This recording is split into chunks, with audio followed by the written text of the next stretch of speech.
Problem-based learning evolved from medical education. Medical faculty introduced problem-based learning as both a way to structure an entire curriculum and as a way to promote lifelong learning in a professional practice. In the medical field, problem-based learning taught learners the skills needed to come up with a mental list of possible causes for a medical problem presented by a patient. Learners were taught ways to inquire about the problem, and they were taught how to evaluate each possible cause to make diagnostic and treatment decisions. Essentially, an expert in the medical field shares their thinking processes with trainees in order to help them learn how to think like a doctor. In problem-based learning, students do research and apply new knowledge and skills to develop a viable solution to a defined problem. Critical to the success of the approach is the selection of ill-structured problems. The teacher guides the learning process and conducts a thorough debriefing at the conclusion of the learning experience. The process starts when the teacher presents their learners with a problem. The learners will then generate a list of possible causes for the problem, which they will use as a guide for self-directed study. Once the learners have had time to conduct their inquiry into the possible causes of the problem, the learners will reconvene and use their new knowledge to identify a solution to the problem. If there are learning objectives, the learners should be given a copy of the objectives and then asked how they can include them in their plan for solving the problem. After learners have completed their project, the teacher initiates the final step by asking, "What new facts or concepts have we learned while solving this problem?" The teacher should also ask the learners to think about how working with this problem extended their knowledge of the critical concepts of the course. The intent is to get the learners to recognize, verbalize, review, and integrate what has been learned.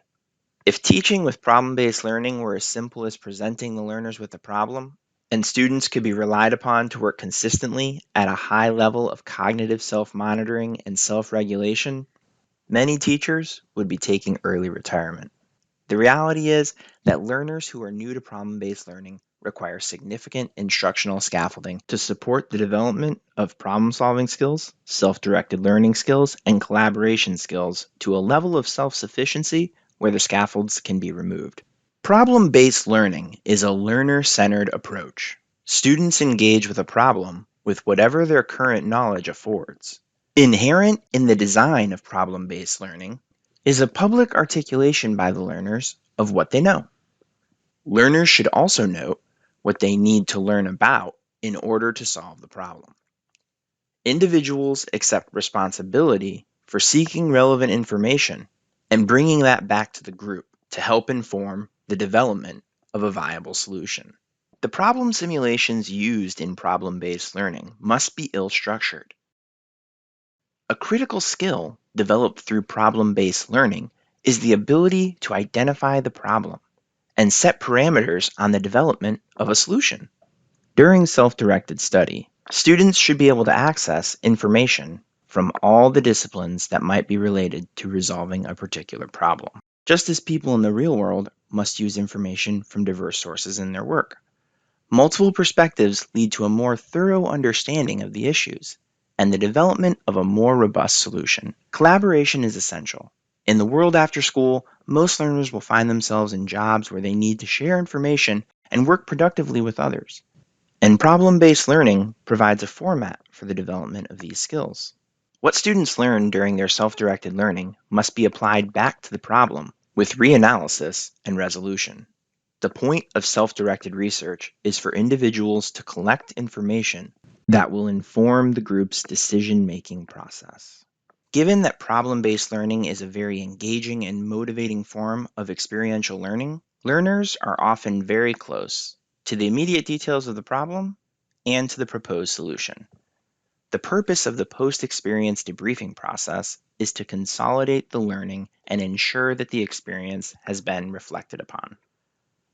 Advise learners to examine all facets of the problem-based learning process to better understand what they know, what they learned, and how they performed. Self and peer assessment should be carried out at the completion of each problem and at the end of each curricular unit. This activity reinforces the self-reflective nature of learning and sharpens a range of thinking skills. The goals of problem-based learning are both knowledge-based and process-based. Students need to be assessed on both dimensions at regular intervals to ensure that they are benefiting as intended from the problem-based learning approach. Students are responsible for the content in the curriculum that they have covered through engagement with problems.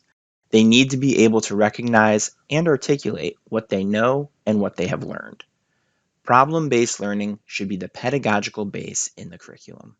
And the activities that are carried out in problem-based learning must be those valued in the real world.